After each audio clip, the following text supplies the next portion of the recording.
এক টাকাও পারিশ্রমিক না নিয়ে ফুটবল বিশ্বকাপের উদ্বোধনী মঞ্চ কাঁপালেন এক বাংলাদেশি। নোরা ফাতেহির মতো তারকার পাশে দাঁড়িয়েও পুরো বিশ্বের সামনে তিনি বারবার হাত দিয়ে দেখাচ্ছিলেন নিজের লাল সবুজ দেশের প্রতীক। শ্রীমঙ্গলে জন্ম নেওয়া ডিজে সঞ্জয় নামের এই সিলেটি সন্তান আজ শুধু সিলেটের গর্ব নন, পুরো বাংলাদেশেরই অহংকার। কানাডার টরন্টো স্টেডিয়ামে উপস্থিত হাজারো দর্শক থেকে শুরু করে বিশ্বের প্রায় 140 কোটি মানুষের সামনে বাংলাদেশের প্রতিনিধিত্ব করে কোটি বাঙালির বুক গর্বে ভরিয়ে দিয়েছেন সঞ্জয়।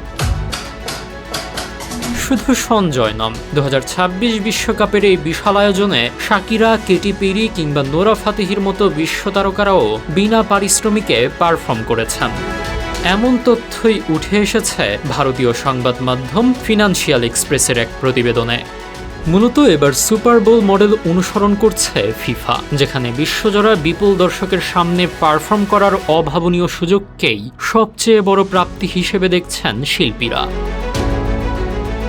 বিশ্বকাপের মূল পর্বে বাংলাদেশ না থাকলেও উদ্বোধনী আয়োজনে ঠিকই উচ্চারিত হলো বাংলার নাম। নোরা ফাতেহি এবং সঞ্জয়ের জাদুকরী ড্রাম বিটে মুহূর্তেই মুখর হয়ে ওঠে পুরো স্টেডিয়াম। বিনা পারিশ্রমিকে আন্তর্জাতিক মঞ্চে দেশের সংস্কৃতিকে তুলে ধরে এমন বিশ্বমানের পারফরম্যান্স উপহার দেওয়ায় সত্যিই যেন ধন্য ফিফা।